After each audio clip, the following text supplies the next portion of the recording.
سے یہ پوچھا کہ آپ کتنا کس حد تک جانتے ہیں مارکسزم کو، تاکہ پھر اسی حساب سے میں آج کی بات چیت جو ہے نا اور آج کی گفتگو اسی حساب سے کیلیبریٹ کر سکوں.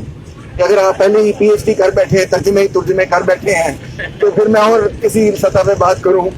اگر آپ سیکھنا چاہ رہے ہیں، ابھی ابتدائی مرحلے پر ہے، تو پھر میں کسی اور سطح سے شروع کروں. ایک بات جو میں نے اور کی ہے وہ یہ ہے کہ لاہوریے یہاں پہ مجھے کم نظر آ رہے ہیں اور لاہور سے باہر لوگ جو ہے وہ زیادہ نظر آ رہے ہیں. چلیں یہ بھی اچھی بات ہے. آپ جو بیٹھے ہیں یہاں پہ سارے پاکستان کے لوگوں کے لیے بیٹھے ہیں، اور میں سمجھتا ہوں کہ سارے پاکستان کے طلباء کے لیے بیٹھے ہیں، اور یہ بہت بڑی بات ہے.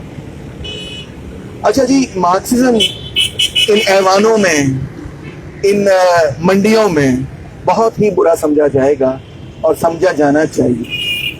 اس کی بڑی سیدھی سی وجہ ہے کہ بہت سارے سخنور آئے اور گئے، جس طرح غالب کہتے ہیں نا، مگر مارکس کا کچھ انداز بیان نہ صرف اور ہے بلکہ اس کا بیان ہی کچھ اور ہے. اور اس کا بیسک جو بیان ہے نا، جس وجہ سے آج تک اس کو یا تو معاف نہیں کیا جاتا یا اس کو بھلایا نہیں جا سکتا، وہ یہ ہے کہ اس نے سائنسی طریقے سے یہ بات ثابت کی کہ جو امیر لوگ ہیں وہ غریب لوگوں کا استحصال کرتے ہیں.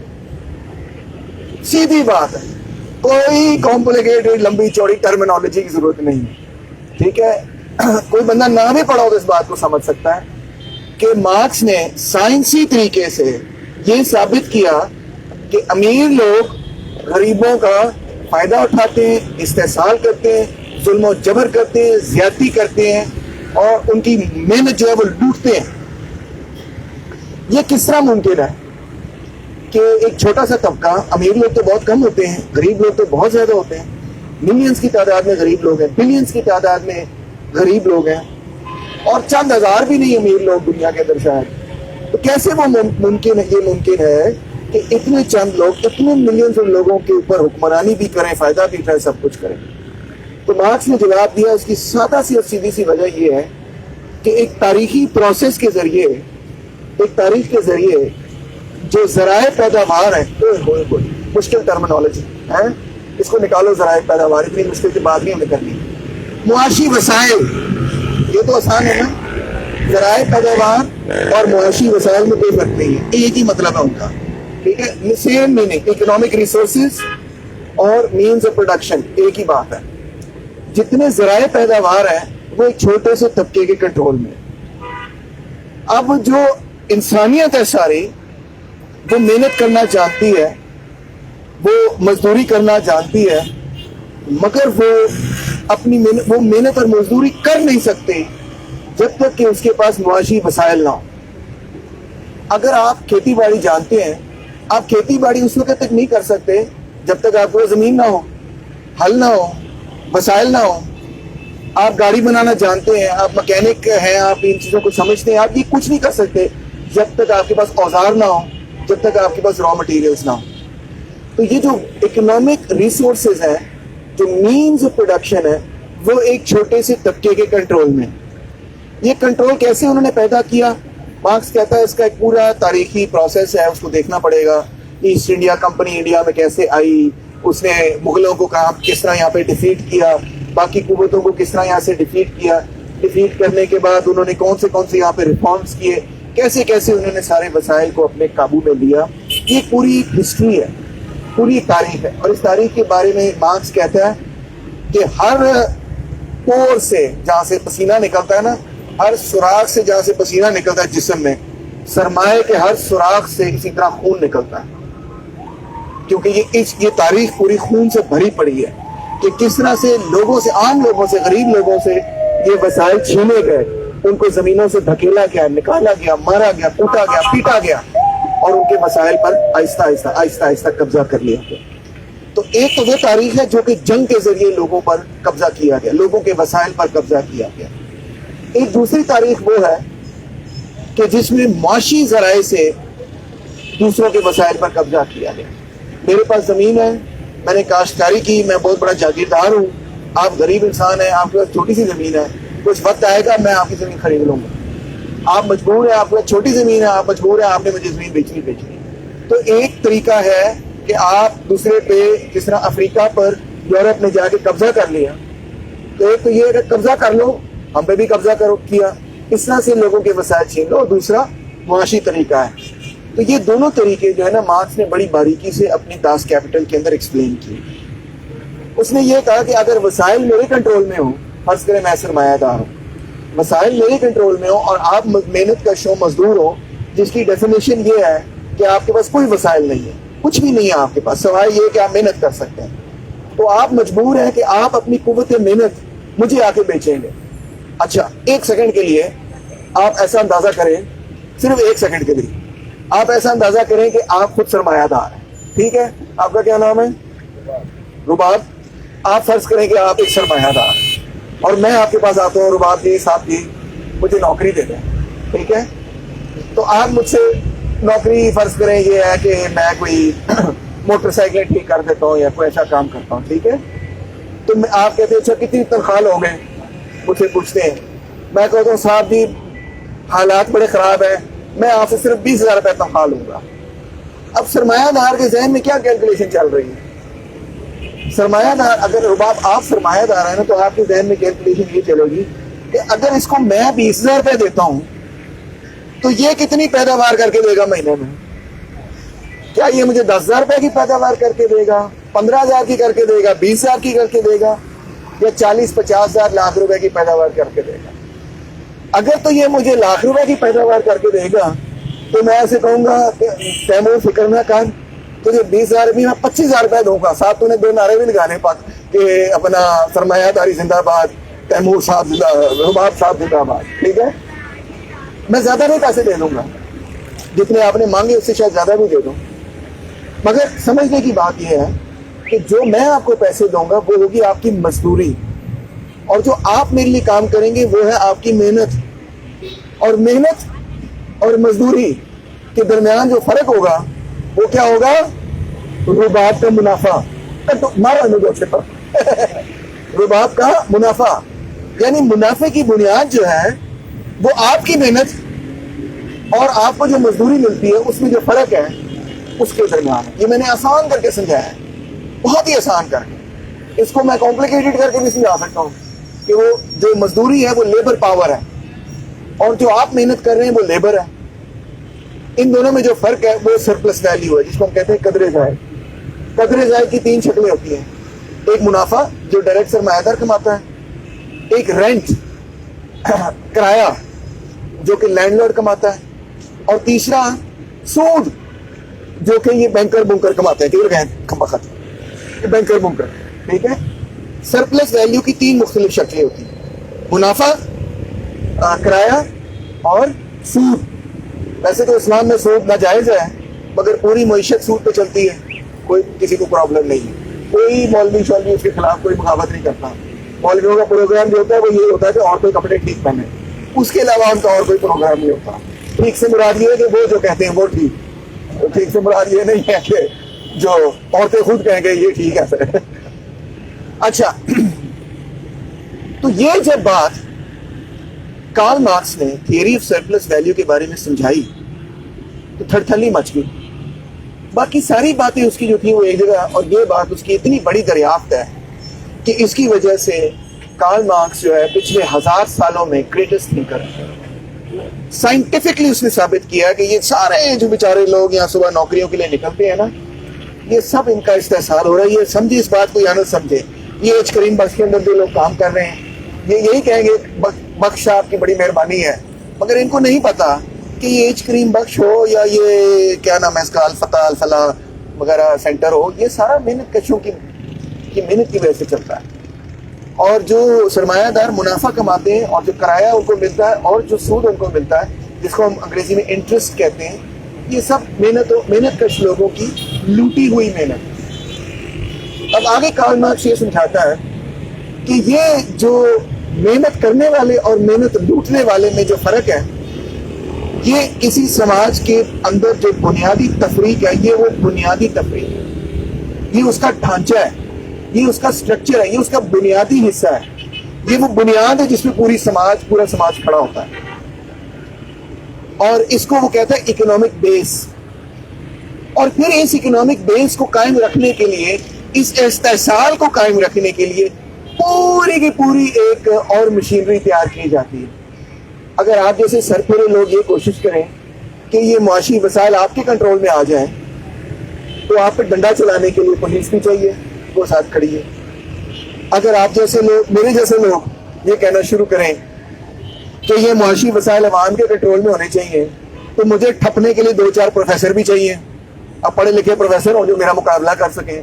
ٹھیک ہے, اگر کوئی جرنلسٹ وغیرہ آ جائے اور کہے کہ یہ تو غریب لوگوں کا بڑا استحصال ہو رہا ہے تو اس پہ کوئی کیا کہتے ہیں وہ بھی چاہیے, ایڈیٹوریل بورڈ بھی چاہیے جو اسے کہہ سکے کہ تم بڑے اچھے جرنلسٹ ہو مگر آپ سے باہر ہو رہے ہو, ذرا حد کے اندر رہو.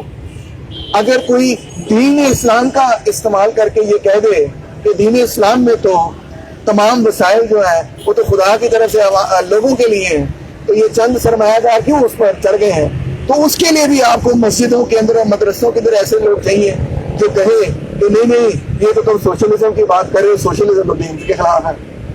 اچھا, ثقافت کے میدان میں آپ کو ایسے میوزیشین بھی چاہیے جو گیت گائیں اور آپ کو یا تو توجہ ہی آپ کی ہٹا دیں یا پھر آپ کی اگر توجہ دیں تو یہ کہیں کہ ہمارا ملک کتنا خوبصورت ہے اور اس کی قیادت کتنی اچھی ہے.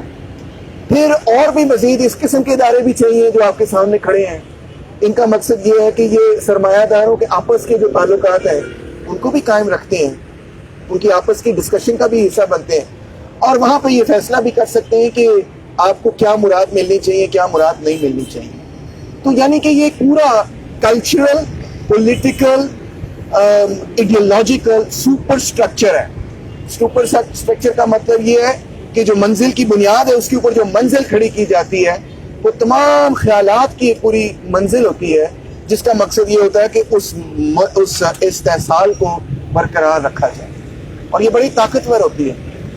اس میں اس کے پاس مینز آف وائلنس بھی ہے اور مونوپولی آف وائلنس بھی ہے, مگر اس سے زیادہ ضروری بات یہ ہے کہ ان کے پاس مونوپولی آف کلچر بھی ہے, ان کے پاس مونوپولی آف آئیڈیاز بھی ہے, ان کے پاس مونوپولی آف پالیٹکس بھی ہے.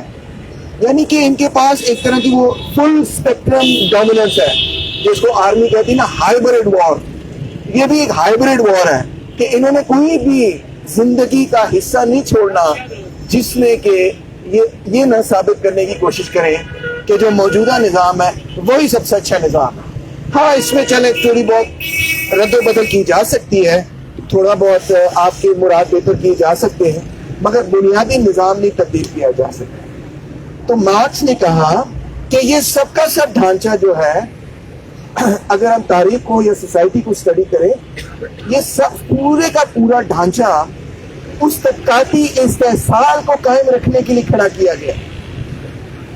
اور جو اصل لڑائی ہوتی ہے تاریخ میں, جو تاریخ کو آگے کی طرف لے کر چلتی ہے, جو سوسائٹی کی کیا کہنا چاہیے فارورڈ موومنٹ کا باعث بنتی ہے, وہ طبقات کے درمیان لڑائی ہوتی ہے. جب غریب لوگ اٹھتے ہیں اور یہ کہتے ہیں کہ ہمیں کچھ بہتر زندگی ملنی چاہیے, اس سے ایکچولی سوسائٹی آگے کی طرف بڑھتی ہے, سماج بہتر ہوتا ہے, ریفارمز آتے ہیں, ریولوشنز آتے ہیں اور سوسائٹی جو ہے وہ بہتری کی طرف جاتی ہے. اسی لیے مارکس کہتا ہے the history of all hitherto existing society is the history of class struggle.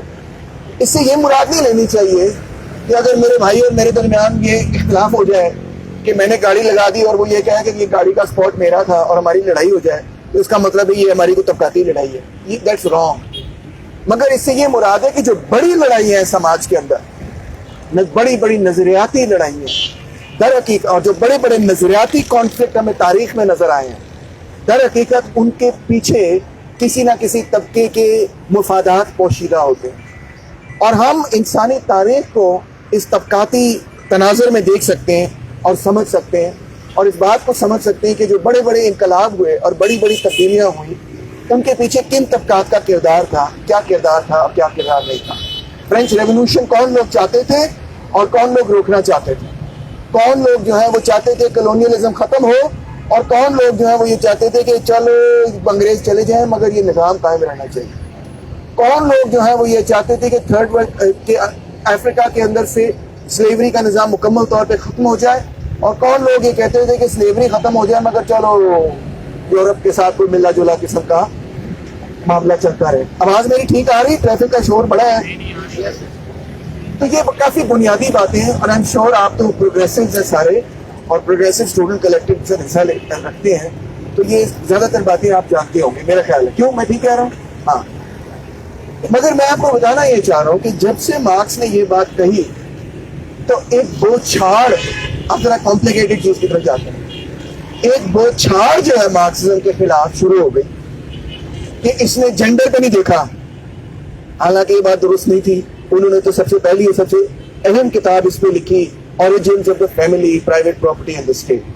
پھر کسی نے کہا اس نے غلامی پہ نہیں لکھا. یہ بات بھی چھوٹی ثابت ہوئی. آپ کتاب پڑھ سکتے ہیں, مارکس آن دا مارجنز, بڑی خوبصورت کتاب ہے. اس نے آئرلینڈ کے کویسچن, افریقہ کے کویسچن, انڈیا کے کویسچن, دنیا جہان کے ہر سوال پہ لکھا اور کہا کہ دیکھو کتنا سرمایہ دار ان لوگوں کے ساتھ کتنی ظلم و زیادتی کر رہے ہیں. اچھا, کوئی کہتا ہے کہ اس نے قومیت پر نہیں لکھا, نیشنلٹی ایتھنک کویسچن پر بھی نہیں لکھا. That's also not true. Poland پر اس نے بھی لکھا اور آئرلینڈ پر جو اس نے لکھا اس میں اس نے نہ صرف یہ دیکھا کہ نیشنلزم کیا ہوتا کیا نہیں ہوتا, بلکہ اس نے پھر یہ بھی سمجھایا کہ جو ورکنگ کلاس ہے, پرولتاریہ ہے, جو لڑنا چاہ رہی ہے سرمایہ داری کے خلاف, اس کی کیا پوزیشن ہونی چاہیے نیشنل کویسچن پہ, اس نے یہ بھی سمجھایا. تو اس طرح تو ایک تو یہ بہت سارے الزامات مارکس پہ لگے. پھر دوسرے الزامات یہ لگے کہ مارکس تو صرف معاشی چیزوں کو دیکھتا ہے اور یہ سمجھتا ہے وہ اکنامک ریڈکشنسٹ ہے, وہ تو ثقافت کو سمجھتا نہیں ہے, یا وہ تو یہ بات سمجھتا نہیں ہے کہ لوگ جو ہے ان کے خیالات دوسرے خیالات سے متاثر ہو سکتے ہیں. یہ بات بھی بالکل جھوٹی ہے. میں آپ کو سمجھاؤں گا تھوڑی دیر بعد کیسے جھوٹی ہے. کیونکہ مارکس نے کبھی یہ نہیں کہا کہ ہمارے تمام خیالات جو ہیں وہ صرف اور صرف ہماری معیشت سے جڑے ہوئے. اس نے تو صرف یہ کہا کہ ہماری روزمرہ کی مادی زندگی کے بالا کوئی خیال ہمارے دماغ کے اندر نہیں آتے, ہمارے تمام خیالات ہماری زندگی سے جنم لیتے ہیں. یہ کہنا کہ ہمارے تمام خیالات ہماری زندگی سے جنم لیتے ہیں, اس کا یہ مطلب نہیں ہے. وہ مارکس لفظ فکر استعمال کرتا تھا, all our ideas are connected to the language of everyday life, روزمرہ کی زندگی کی زبان سے جڑی ہوئے ہیں. اس کا یہ مطلب نہیں ہے کہ صرف آپ کی جیب میں پیسے کتنے ہیں یا کتنے نہیں ہیں, یا آپ کو نوکری ہے یا نہیں ہے, اس سے ساری چیزیں جڑی ہوئی. That's not what Marx is saying. اچھا, پھر الزام یہ مارکس پہ لگا کہ اب لگتا ہے کہ اس نے تو کوئی سولوشن نہیں بتایا کہ کیا ہونا چاہیے, یا جو سولوشن اس نے بتایا وہ تو آمریت ہے, وہ تو ننگی آمریت ہے. دیکھو اسٹالن نے کتنی زیادتی کی, ماؤ زے تونگ نے بھی زیادتی کی, چے گوارا کو بھی کچھ لوگ کہتے ہیں اس نے بڑے لوگوں کو قتل کر دیا, فیڈیل کیسٹرو بھی بہت بڑا فوجی عامر تھا, نارتھ کوریا کو دیکھو کتنے برے حالات ہیں وغیرہ وغیرہ. چین میں دیکھیں وہ تو کمیونسٹ ہی ہوئے, کیپٹلسٹ ہو گئے. یہ سب ایک پروپیگنڈا جو ہے نا ہمیں ملتا ہے. اگرچہ جب ہم سوویت یونین کی بات کرتے ہیں تو سوویت یونین کے اندر پہلے جو حکومت تھی, بولشوک سے پہلے جو حکومت تھی, وہ تو زار شاہی تھی. اور زار شاہی کی خصوصیت یہ تھی کہ وہ زار کو اپنا نعوذ باللہ خدا مانتے تھے. پتہ ہے آپ کو, وہ کہتے تھے یہ تو سیدھا جنت سے آیا ہمارے لیے, یہ اس کا رتبہ ہوتا تھا. کوئی ڈیموکریسی نام کی چیز نہیں تھی وہاں پہ.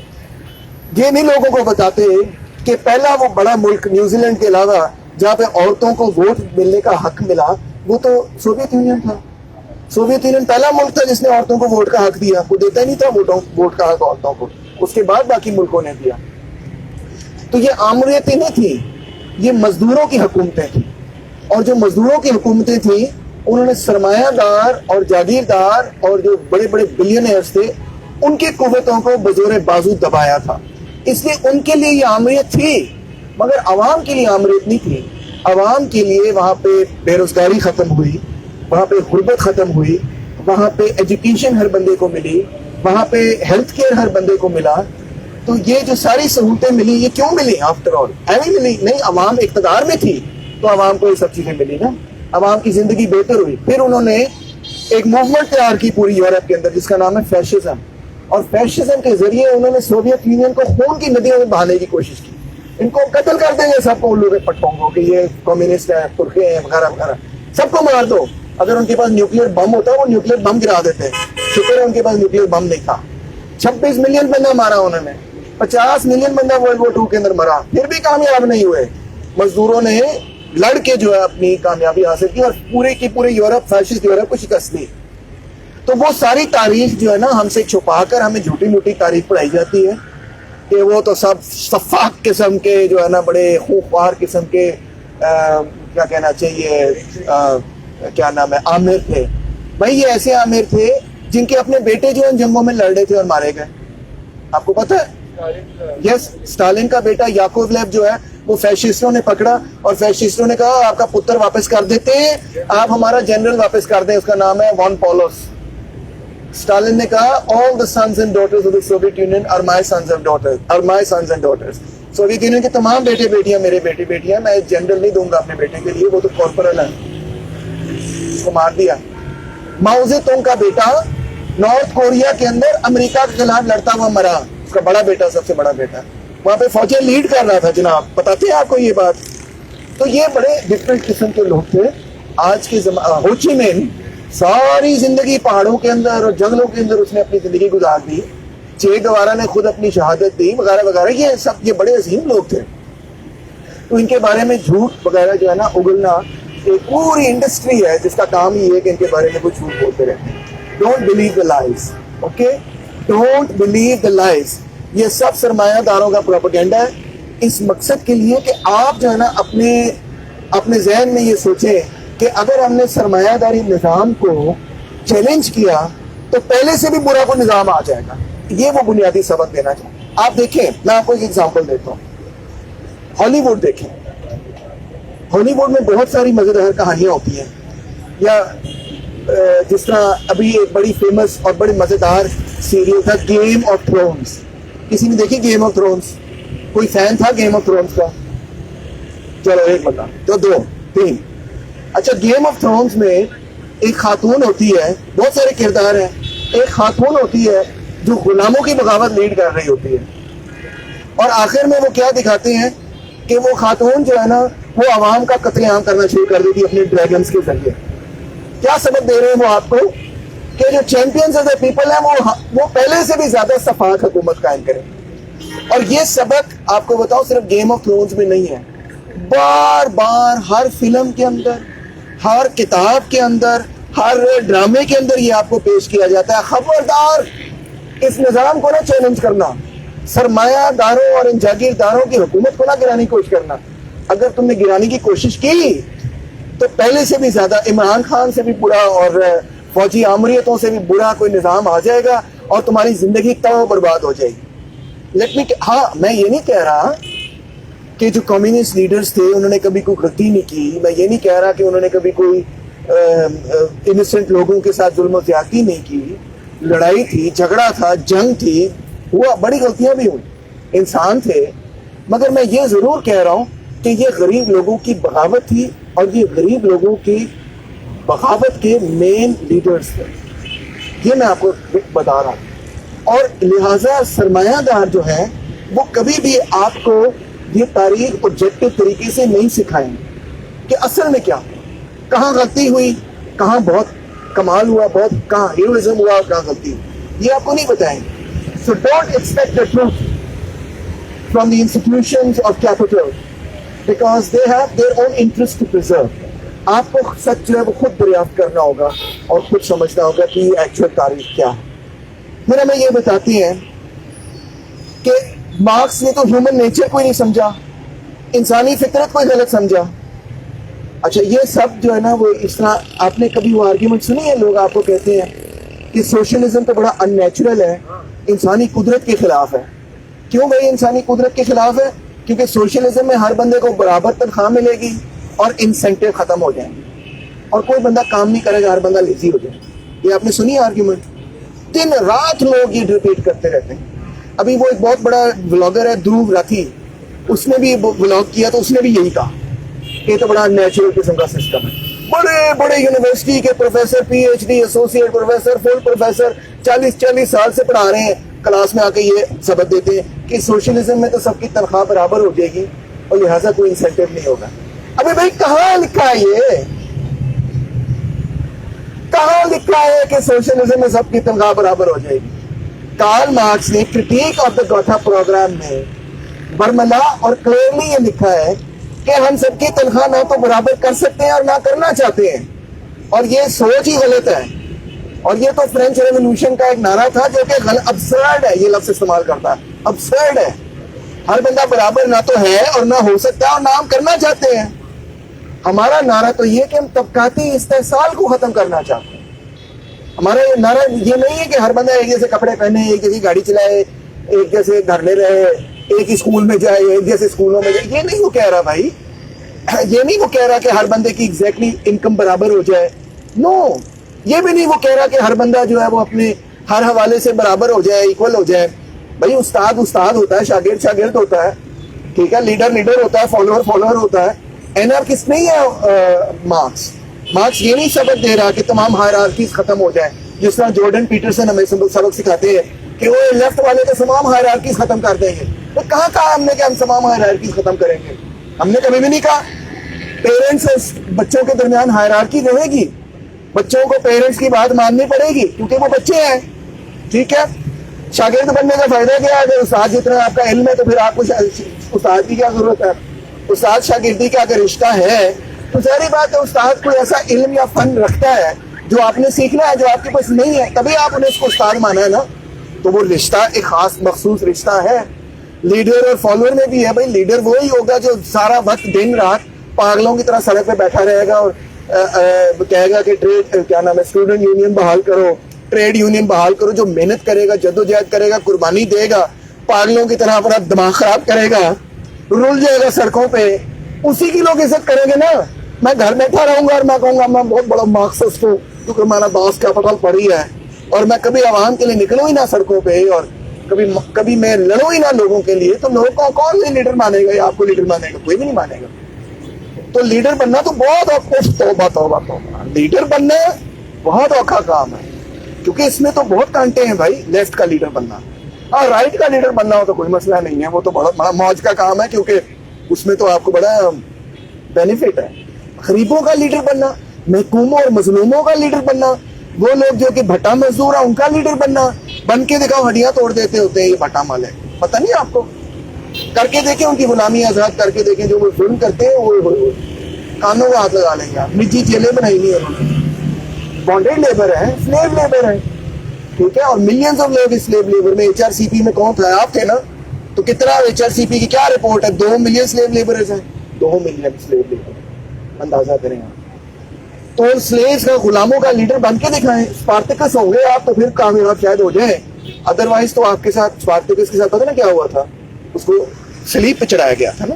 جس طرح اس کے کئی سال بعد جیسس کرائسٹ کو بھی سلیب پہ چڑھایا گیا, تو اس طرح اسپارٹیکس بھی سلیب پہ چڑھا. اسپارٹیکس کون تھا؟ روم کے اندر غلاموں کا لیڈر تھا. تو میں آپ کو یہ بتانا چاہ رہا ہوں کہ کہیں پہ بھی مارکسزم نے یہ نہیں کہا کہ ہم جو ہے تمام ہائرارکیز ختم کر دیں گے. یہ ہمارا نعرہ نہیں تھا, یہ تو اینارکسٹوں کا نعرہ ہے. بلکہ ہمارا تو نعرہ یہ کہ 5 انگلیاں نہ تو برابر ہیں نہ برابر ہو سکتی ہیں. نہیں ہو سکتی بھائی, ایسے نہیں ہے. آپ ہو سکتا ہے میرے سے بہتر میوزیشین ہو, میں ہو سکتا ہے کہ آپ سے بہتر ڈانسر ہوں, کوئی تیسرا ہو سکتا ہے میرے سے بہتر پروفیسر ہو, کوئی چوتھا ہو سکتا ہے میرے سے بہتر نعرے لگاتا ہو. جیسا پی ایس سے بہتر تو نعرے کوئی دنیا میں نہیں لگا سکتا ہے. جب لال لال لہرائے گا تو ہوش ٹھکانے آئے گا جی. تو کوئی چوتھا بندہ کسی اور فن میں اچھا ہوگا, کوئی 5واں بندے کا کوئی اور اسکل ہوگی.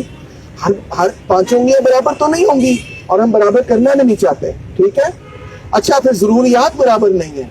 بھائی آپ تو اب سارے نوجوان ہیں, صرف ایک خاتون یہاں بیٹھی ہوئی ہیں.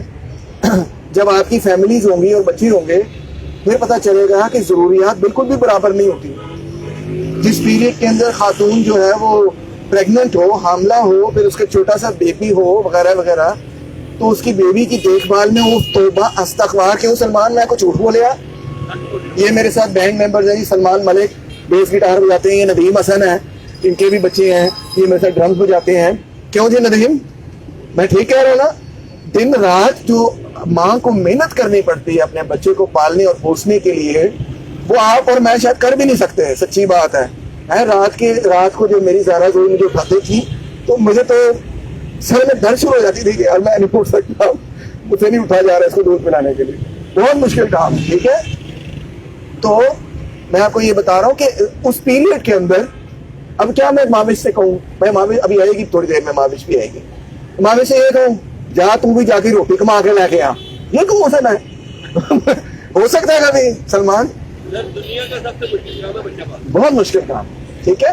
سو اٹس ناٹ پاسبل. اس پوائنٹ پہ ظاہری بات ہے کہ you have to be a supportive husband. تو فیملی کے اندر بھی کمیونزم ہے. کیا ہے؟ فیملی کے اندر ایک اشتراکیت ہے. کبھی آپ نے سوچا اچھی فیملی کے اندر جہاں پدرسری نہ ہو, جہاں پیٹریارکی نہ ہو, وہاں پہ جہاں پہ مرد جو ہے وہ یہ نہ سمجھے کہ میں تو بادشاہ ہوں, سارے جو ہے نا میرے پیر دبائیں. جہاں پہ ڈیموکریٹک فیملی ہے, جہاں پہ مرد جو ہے اپنی بیوی سے پیار کرتا ہے, جہاں پہ آپ سمجھ سکتے ہیں اس بات کو کہ فیملی کو چلانے کے لیے کیا ضرورت ہے, تو وہاں پہ کمیونزم ہے. عجیب سی بات لگتی ہے مگر حقیقت یہی ہے. کمیونزم سے مطلب میری یہ ہے from each according to his ability to each according to his need. جو آپ کی صلاحیت ہے اس کے حساب سے آپ کام کریں. اب سلمان کی صلاحیت بہت ہے. کیوں سلمان؟ یہ دن رات جو ہے نا کیا کہتے ہیں بسوں پہ جا کے کبھی ملتان, کبھی سندھ, کبھی بلوچستان کانسرٹ کرتا ہے.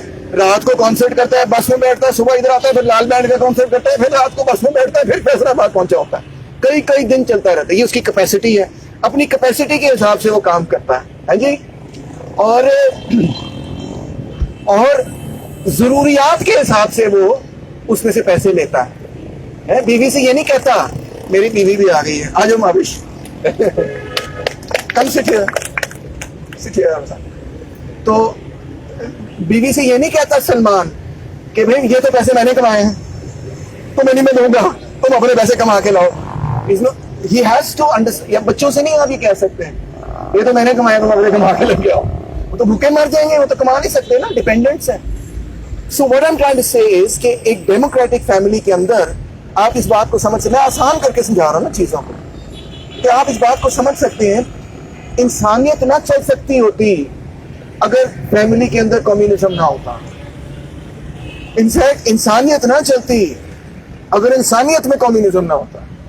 جب انسان سب سے ولنریبل تھا نا, جب انسان کے پاس صنعت نہیں تھی, جب انسان کو زراعت نہیں کرنی آتی تھی, جب انسان کو کھیتی باڑی نہیں آتی تھی, جب انسان ایک سیمی اینیمل ایگزسٹنس رکھتا تھا, اگر اس وقت سرمایہ داری نظام پیدا ہوتا تو انسانیت ختم ہو جاتی ہے. کمیونزم تھا اس وقت. کیا؟ Each according to his ability to each according to his need. جو آپ کی کیپیسٹی ہے آپ کام کریں, اور جو آپ کی ضرورت ہے اس کے حساب سے جو کل کام ہوا ہے اس میں سے جو کل پیداوار ہوئی وہ آپ کا حصہ بنتی ہے. کتنی خوبصورت بات ہے.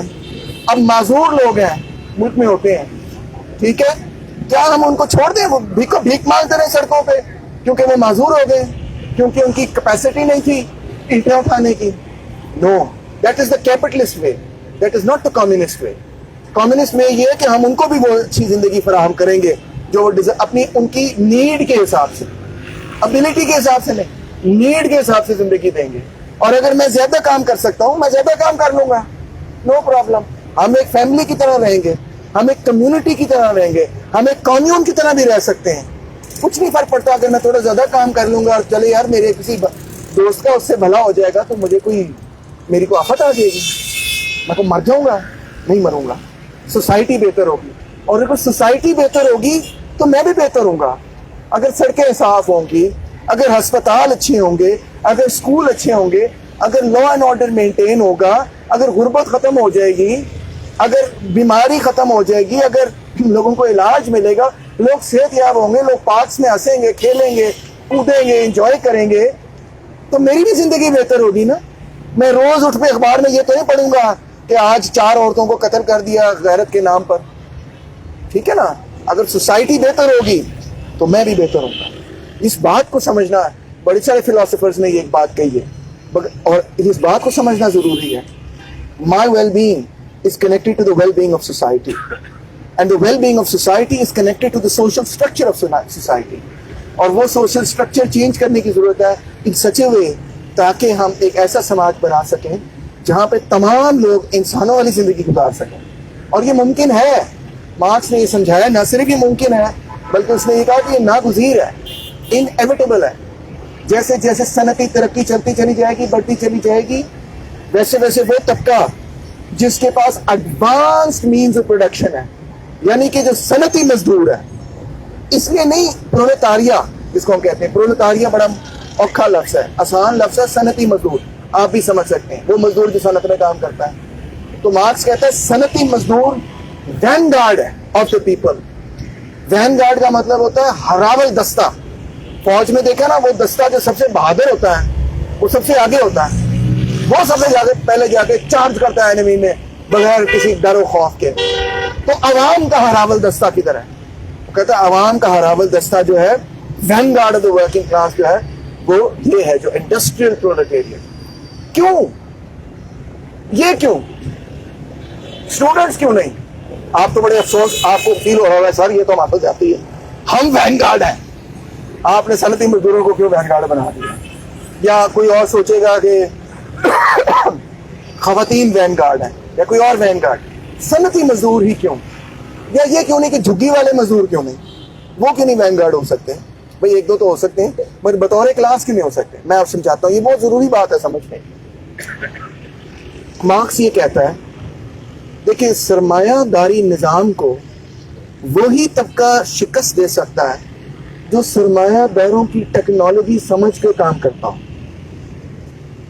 سرمایہ داروں کو وہ طبقہ شکست نہیں دے سکتا جو سرمایہ داروں کی ٹیکنالوجی تک ہی نہ پہنچا ہو. ابھی یہ طالبان نہیں شکست دے سکتے. سرمایہ دار جتنے مرضی افغانستان بنا لیں ان کو شکست ہو جانی ہے.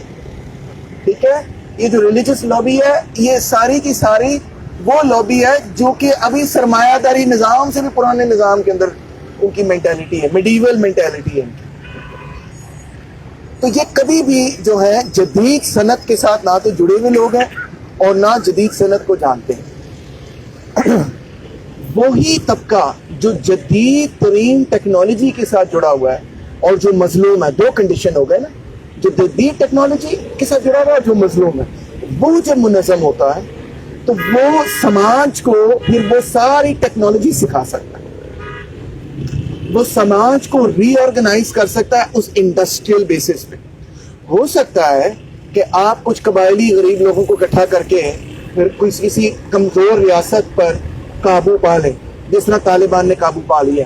کچھ ISI سے مدد لے لی, کچھ حالات ہی اتنے خراب تھے, کچھ امریکہ بادشاہ کی 20 سال کی حکومت نے لوگوں کو اتنا متنفر کر دیا کہ چلو انہوں نے قبضہ کر لی.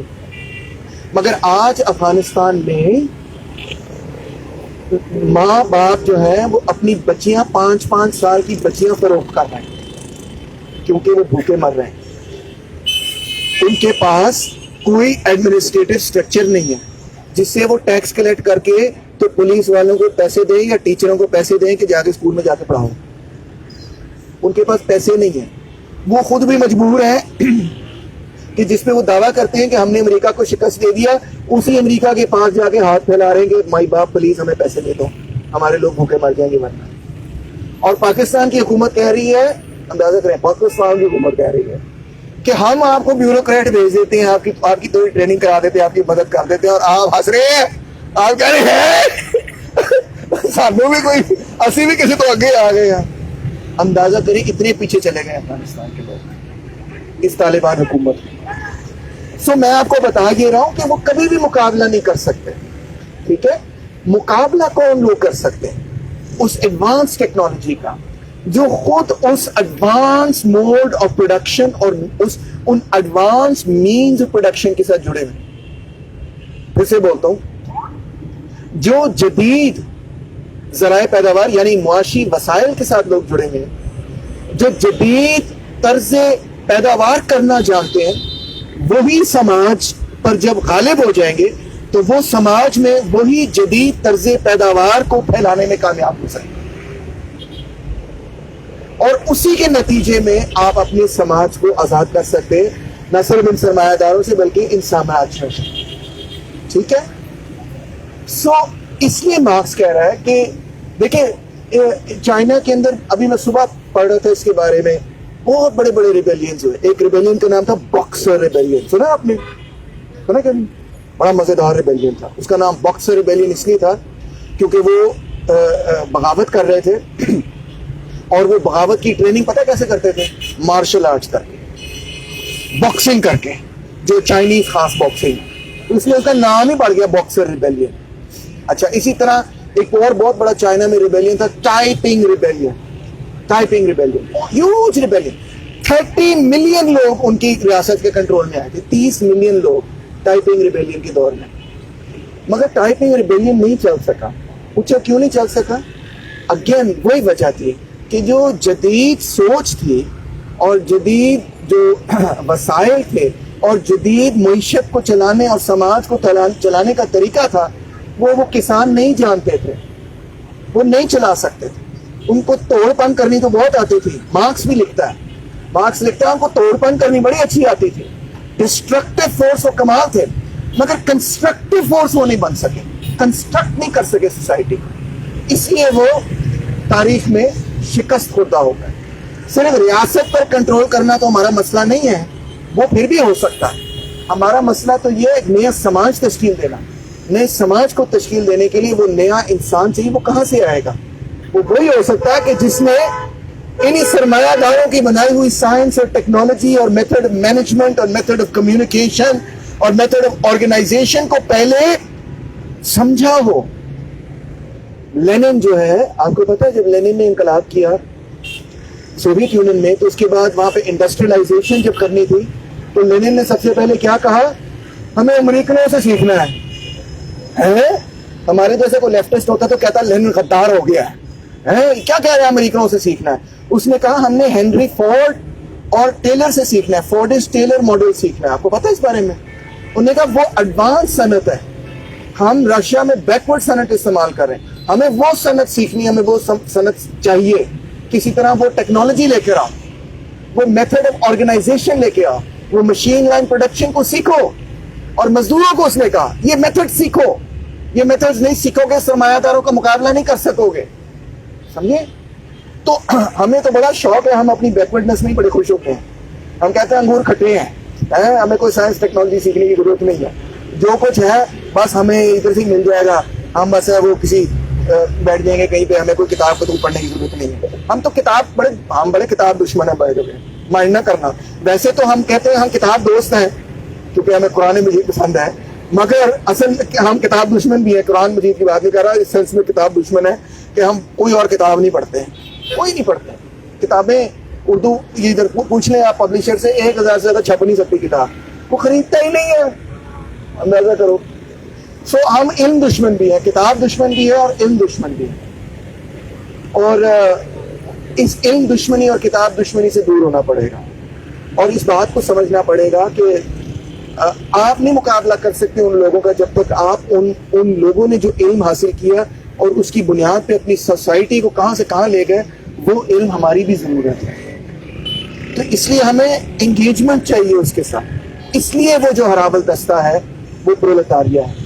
اچھا ایک اور بھی وجہ ہے, پرولتاریہ یعنی صنعتی مزدور وہ طبقہ ہے جو مکمل طور پہ ذرائع پیداوار سے محروم ہے, معاشی وسائل سے محروم ہے. اس کا مطلب یہ ہے کہ اس کے پاس اور کچھ بیچنے کے لیے ہے ہی نہیں سوائے اپنے قوت محنت. اس کا مطلب یہ ہے کہ اس کی آزادی صرف اس صورت ممکن ہے کہ وہ اکٹھا ہو کے ان وسائل پر قبضہ کر لے, وہ اس فیکٹری پر قبضہ کر لے, ان صنعتی وسائل پر قبضہ کر لے. اب وہ انڈیویجولی تو ممکن نہیں. کیوں انڈیویجولی ممکن نہیں؟ کیونکہ صنعت تو چلتی ہے کلیکٹیو بیسس پہ ہے, سوشل پروڈکشن ہے. ایک طرف سے میں ایک پرزہ ٹھیک کر رہا ہوں, دوسری طرف سے آپ نے دوسرا پرزہ ٹھیک کرنا ہے. کوئی ایک بندہ پورا جوتا نہیں بناتا. باٹا کی فیکٹری میں جوتا بنتا ہے, ایک پروسیس سے گزرتا ہے, ہر پروسیس کو اگلے پروسیس کی ضرورت ہے, ہر اگلے پروسیس کو اس سے اگلے پروسیس کی ضرورت ہے. ایک لڑی بنی ہوئی ہے, ایک چین بنی ہوئی ہے, تو وہ علیحدہ علیحدہ نہیں اس کو کنٹرول کر سکتے, انہوں نے اجتماعی طور پر ہی کنٹرول کرنا ہے. تو اس لیے کارل مارکس کہتا ہے کہ سوشلزم کا ہراول دستہ صنعتی مزدور ہے, اس کو آرگنائز اور منظم کرو. اس کے انٹرسٹ میں ہے کہ اس نے سرمایہ دار کے خلاف لڑنا ہے, اس نے سرمایہ داری کے خلاف لڑنا ہی لڑنا ہے, اس کے ڈائریکٹ مفاد میں ہے. وہ میرے ڈائریکٹ مفاد میں تو نہیں ہے نا, میں تو لمز کا پروفیسر ہوں, ٹھیک ہے نا, میں تو بوسوازی سے ہوں, میرے مفاد میں تو نہیں ہے, ٹھیک ہے. میں تو اپنے مفاد کے خلاف جا رہا ہوں کہ میں پرولتاریہ کی باتیں کر رہا ہوں. بھائی جو صنعتی مزدور ہے اس کے انٹرسٹ میں ہے. اچھا وہ جو ادھر جو بیٹھا ہے, وہ جو بیٹھا ہے کیا نام ہے, دکاندار, چھوٹا سا دکاندار, وہ نظر آ رہا ہے, اس کے انٹرسٹ میں ہے کہ وہ سرمایہ دار کے خلاف لڑے؟ نہیں, وہ تو خود سرمایہ دار ہے, چھوٹا ہے مگر ہے سرمایہ دار ہی نا, اس کے انٹرسٹ میں نہیں ہے. آپ اس کو آرگنائز کر لیں گے, آپ اسے کہیں گے GST نہیں دینا نا, چل آ جائے میرے نال. ادھر بہت پاورفل ٹریڈرز آرگنائزیشن ہے, آپ کو پتا ہے, ان کا